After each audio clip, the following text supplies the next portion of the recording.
Welcome to The Explainer. Today, we're unlocking a powerful method that can totally change the way you see stories you thought you knew. We're going to look past the surface to uncover the hidden genius that makes these tales work. All right, so let's jump right in with a story pretty much everyone knows. You know the one, the classic underdog versus the giant. Well, the obvious answer is Goliath, right? The big, scary giant. But what if the story isn't really about him? What if the storyteller is actually pointing us somewhere completely different? So if you put on your narrative critic glasses, you start to see that the real showdown isn't David versus Goliath. Nope. It's David versus King Saul. Goliath, he's what literary critics call a foil. Think of him as a tool the author uses to shine a spotlight on someone else, in this case, Saul. Goliath's big, scary presence just magnifies Saul's fear and his, total inaction, which makes David's courage and faith pop even more. And that right there, that's the heart of a method called narrative criticism.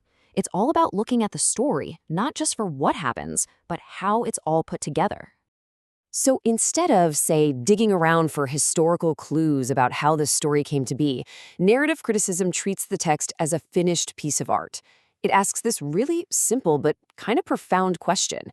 How does this story actually work? What tricks and techniques is the author using to get inside our heads and make us feel something? Okay, so one of the first places a narrative critic looks is the structure, the blueprint of the story. And it turns out most stories, from ancient texts all the way to the latest blockbuster, they follow a pretty recognizable pattern. So let's break that down. Yep, pretty much every plot is built around these 5 stages. And this isn't just some boring formula, okay? It's the engine. It's what drives the story's emotional roller coaster and lands the punchline. Seriously, once you see this, you'll start seeing it everywhere. Let's try it out on another famous story. Okay, let's take the story of Abraham and Isaac. The very first stage, the exposition, sets everything up for us. The narrator basically whispers in our ear right from the get-go, hey, just so you know, this whole thing is a test. And then bam, the crisis. And it's huge. It's not just an emotional gut punch for a father. From a storytelling perspective, this is a direct threat to God's own promise. Remember, Isaac is the promised kid, the future of this whole nation. So killing him? That's like killing the promise itself. The stakes could not be higher. Then you've got the rising tension, and wow, the author really milks this. It's a 3-day journey, and we feel every single step. It's just drawn out so masterfully until we hit the climax, the absolute peak, the turning point. The knife is literally in the air, and the entire promise is just hanging by a thread. And finally, the resolution. Phew, the tension just snaps. The test is over, it's passed, and God provides another way. The promise isn't just saved, it's actually made stronger. So you see, the plot structure isn't just this happened, then this happened. It's a carefully crafted machine designed to deliver a theological point with a real literary punch. All right, that was plot. Now let's switch gears and talk about characters, because narrative criticism has some really cool tools for this too. We can actually analyze characters not just by what they do, but by, get this, their grammar. Yeah, their role in a sentence. It really boils down to this simple question. Is a character an active subject, doing stuff, or are they a passive object, having stuff done to them?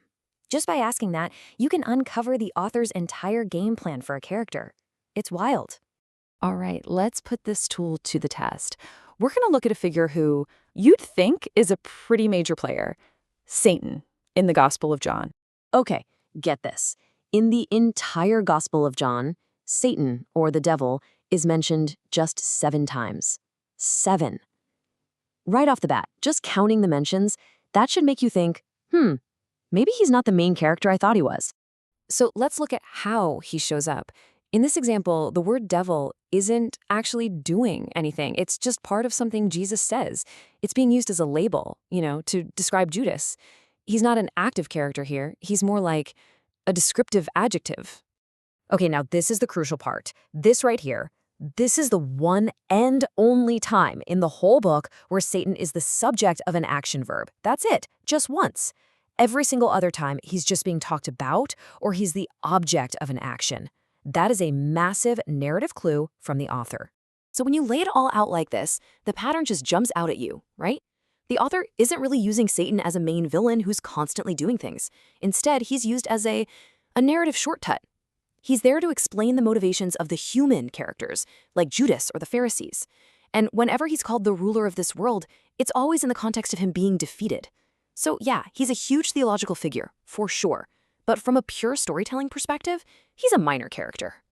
So, like any tool you pull out of a toolbox, narrative criticism isn't a magic wand. It's not going to solve every puzzle. It has its strengths, and it definitely has its limitations. So what's great about it? It forces you to get up close and personal with the text, to really see the literary genius at play.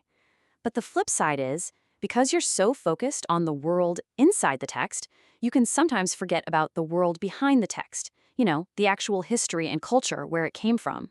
So it's a super powerful lens for sure, but it's not the only lens we should use.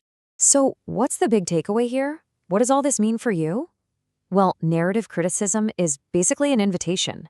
It's asking us to stop just digging through stories for facts or simple morals, and instead to step back and appreciate the artistry of it all, to see how these stories work their magic on us through really clever literary choices. So now you've got a new toolkit, right? You can look for that 5-part plot structure. You can analyze characters by whether they're doing the action or not. The next time you pick up a story you think you know inside and out, try putting on these glasses. You might be absolutely amazed at the hidden depths you find.